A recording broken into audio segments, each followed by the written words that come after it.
Bonjour, aujourd'hui sur l'Escalator, nous recevons Nader Boussandel à l'affiche du film Les Barons. Les Barons, c'est une comédie sociale, sans clichés, pleine d'humour, qui dépeint la vie de la communauté maghrébine dans les quartiers de Bruxelles. Des quartiers dans lesquels la devise qui s'impose, c'est « glander plus pour vivre plus ». Pour en parler, on retrouve tout de suite Céline avec Nader Boussandel. Alors, Nader, on fait un petit tour d'escalator. Alors, je voulais savoir déjà comment vous vous étiez rencontré avec Nabil, le réalisateur. Ça s'est fait tout simplement en fait, dans démarche classique, à savoir que via mon agent, j'ai reçu un scénario. Et voilà, le casting s'est fait tout simplement. Première rencontre, c'était déjà il y a 3 ans. Donc, le casting? Ouais, le casting. Et voilà, de manière très classique. Vous ne connaissiez pas avant? On ne se connaissait pas avant. Mais... Alors, ton personnage dans le film, Hassan, est un peu coincé dans son quartier et coincé entre ses rêves et puisque son entourage attend de lui. Qu'est-ce qui l'empêche de vivre sa vie finalement? C'est tout le carcan dans lequel il s'est enfermé. C'est tout le carcan culturel déjà d'une part, les codes dans lesquels il s'est enfermé aussi avec la philosophie des barons et ses potes. Son entourage familial aussi. Son entourage familial évidemment, parce que il veut devenir comédien, mais c'est pas quelque chose de très... quand on vient d'un milieu populaire comme celui d'Hassan, c'est pas toujours évident de dire à ses parents qu'on veut devenir artiste. Son père attend autre chose de lui, quoi. Il veut qu'il devienne chauffeur de bus. Donc pour lui, c'est ça un vrai métier pour son père.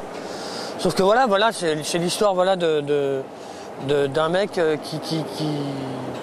qui veut aller au bout de ses rêves malgré tout ça. Et voilà, c'est pas évident, c'est difficile, on le voit dans le film d'ailleurs. Il passe par plusieurs étapes très douloureuses, mais voilà quoi.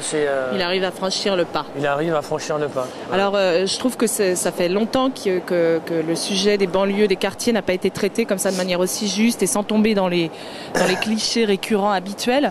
Ouais. Est-ce que vous pensez que ce film pourrait devenir un peu comme La Haine dans les années 90, un film auquel pourrait s'identifier toute une génération?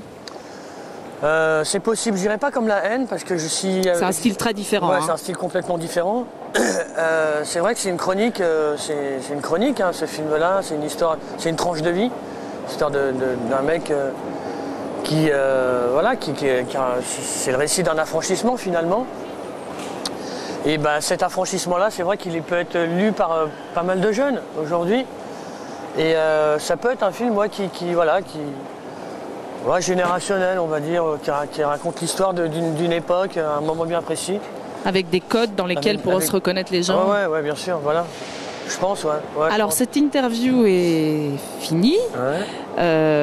Vladimir, je ne sais pas si tu as quelques questions à poser. Alors, comme d'habitude, il y a un choix entre 3 questions.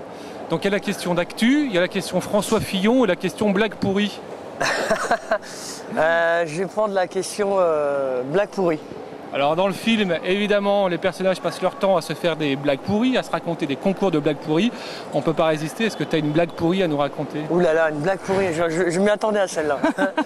J'en ai pas là sur le feu, mais par contre, je peux en reprendre une du film.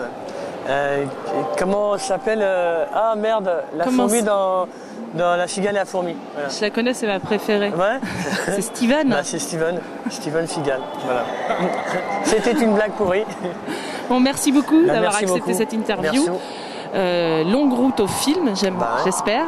Longue route à toi aussi. Merci beaucoup. Et puis à bientôt. À bientôt. Au revoir. Ciao.